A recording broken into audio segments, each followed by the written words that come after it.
اب ہم شروع کرتے ہیں یونس علیہ السلام کا قصہ۔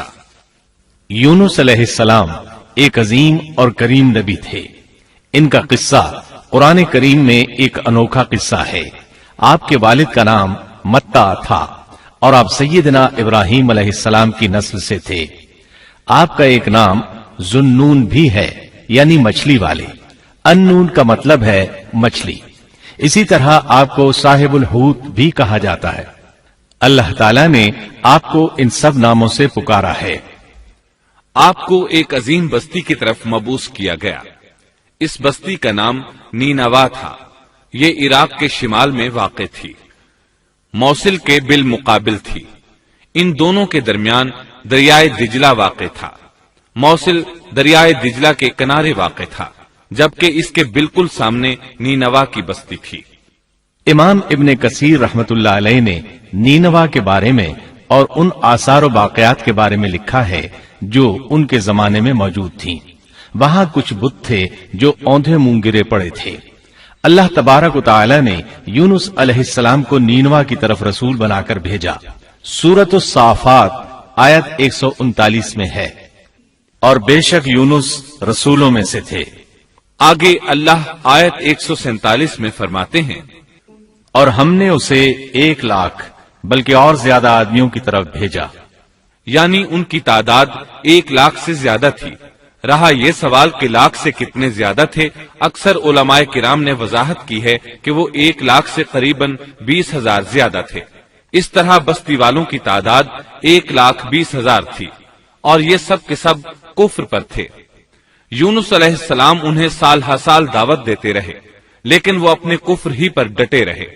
پھر انہوں نے سیدنا یونس علیہ السلام پر ظلم و جبر شروع کر دیا، انہیں دھمکیاں دی، مصائب و آلام سے دوچار کیا۔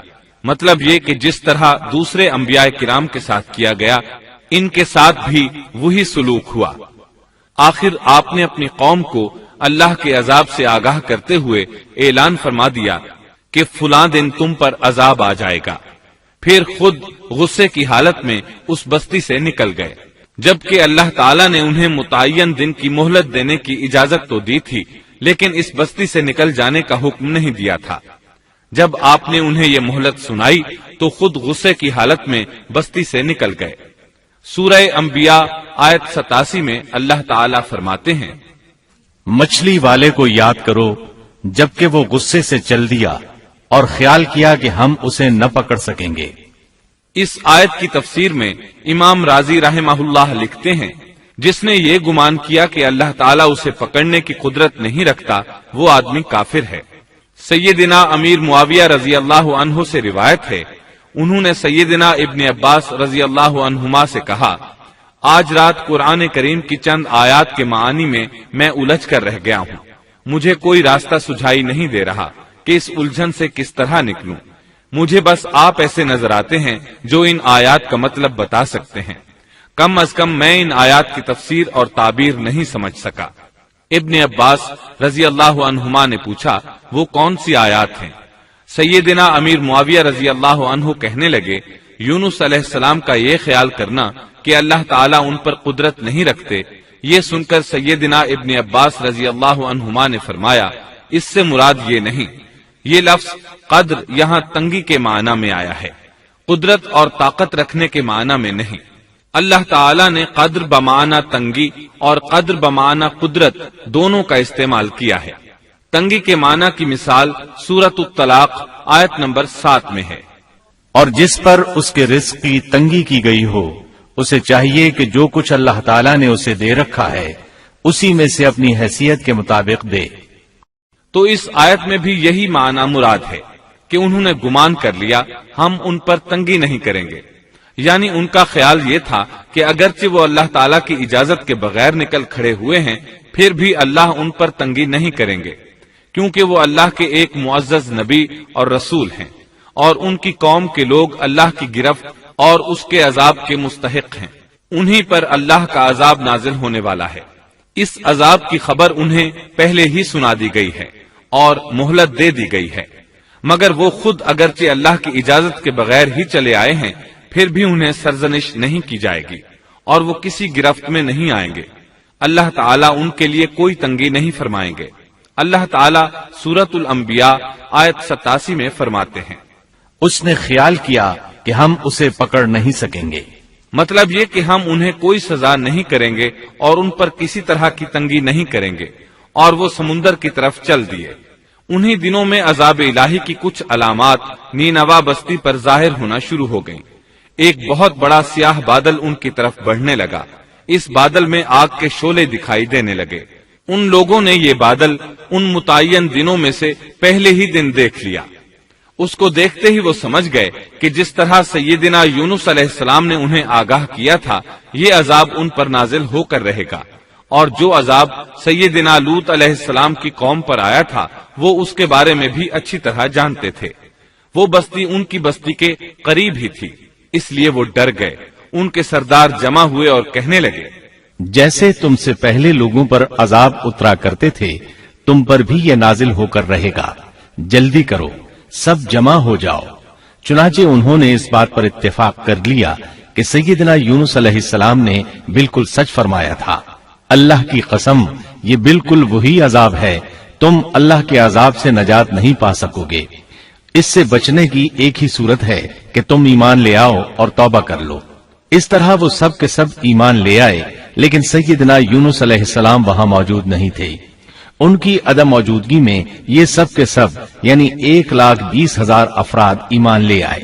انہوں نے پیون لگے کپڑے پہنے اور اللہ کے حضور عاجزی، انکساری اور آہوزاری شروع کر دی، رونے لگے، اللہ سے بخشش مانگنے لگے، پھر اسی حالت زار میں باہر کھلے میدان کی طرف نکل آئے۔ ان کے سرداروں نے سب کو الگ الگ کر دیا، یہاں تک کہ ماں اور بیٹے کو بھی جدا کر دیا۔ سب اپنی اپنی جگہ پر یعنی ماں اپنی جگہ پر اور بیٹا اپنی جگہ پر آہوزاری کرنے لگے تاکہ ان پر اللہ تعالی کی رحمت نازل ہو جائے۔ یہ عذاب 3 دن تک ان کے سروں پر منڈلاتا رہا، اور یہ بھی مسلسل آہوزاری کرتے رہے، اپنی عاجزی ظاہر کرتے رہے، معافیاں مانگتے رہے۔ آخر کار اللہ تعالیٰ نے ان پر رحم و کرم فرما دیا اور عذاب کو ان سے پھیر دیا۔ اللہ تعالیٰ سورہ یونس آیت 98 میں فرماتے ہیں، چنانچہ کوئی بستی ایمان نہ لائی کہ ایمان لانا اس کے لیے فائدہ مند ہوتا سوائے یونس کی قوم کے۔ مطلب یہ کہ سابقہ امتوں میں سے کسی کے بارے میں یہ سننے میں نہیں آیا کہ پوری قوم ایمان لے آئی ہو۔ تمام بستیوں میں ایک بھی بستی ایسی نہیں تھی، بس ایک یونس علیہ السلام کی قوم ایمان لے آئی۔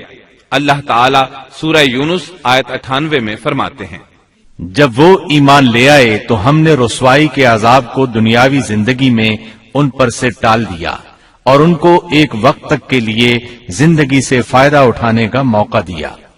مطلب یہ کہ ہم نے انہیں دنیاوی زندگی کا لطف اٹھانے کا موقع دیا۔ اب اس قوم پر قیامت کے دن تک عذاب نہیں اترے گا۔ علامہ ابن کثیر رحمت اللہ علیہ فرماتے ہیں، اس آیت کریمہ کا مفہوم یہ ہے کہ کسی بستی کے تمام باشندے کسی نبی پر کبھی ایمان نہیں لائے، یا تو سب نے کفر کیا یا پھر اکثر نے کفر کیا۔ لیکن یونس علیہ السلام کی قوم واحد ایسی قوم ہے جو تمام کی تمام عذاب الہی کے آثار دیکھ کر ایمان لے آئی۔ سابقہ ادوار میں جتنی بھی بستیاں گزری ان میں اہل ایمان کے ساتھ یا تو کفار رہے ہیں یا ان میں منافقین بھی رہے ہیں، سوائے یونس علیہ السلام کی قوم کے وہ سب کے سب کافر تھے، پھر سب کے سب ایمان لے آئے۔ یہ اللہ تعالیٰ کے عجائبات میں سے ہے اور اس کی قدرت اور رحمت کی نشانیوں میں سے ہے۔ اب دوسری طرف کی سنیے، یونس علیہ السلام کو کچھ معلوم نہیں تھا کہ ان کی قوم کے ساتھ کیا ہوا۔ آپ تو غصے کی حالت میں بستی سے نکل کر سمندر کی طرف چلے آئے تھے۔ آپ ایک کشتی کی طرف آئے، اس میں سواریاں اور ساز و سامان لدا ہوا تھا۔ اللہ تعالیٰ سورۃ الصافات آیت 140 میں فرماتے ہیں، جب وہ بھاگ کر بھری کشتی پر پہنچے، کشتی روانہ ہوئی، موجیں اٹھی، سمندر میں طغیانی آئی، یوں لگتا تھا کہ بس ابھی غرق ہوئے۔ کہنے لگے، بوجھ ہلکا کرو، اپنا ساز و سامان سمندر میں پھینک دو۔ چنانچہ انہوں نے اپنا اپنا ساز و سامان سمندر میں پھینک دیا۔ اس طرح کشتی کچھ ہلکی ہو گئی، لیکن ضرورت کے مطابق ہلکی نہ ہو سکی۔ اب وہ کہنے لگے، کسی کو سمندر میں گرانا ضروری ہے تاکہ کشتی مزید ہلکی ہو جائے، ورنہ یہ ڈوب جائے گی۔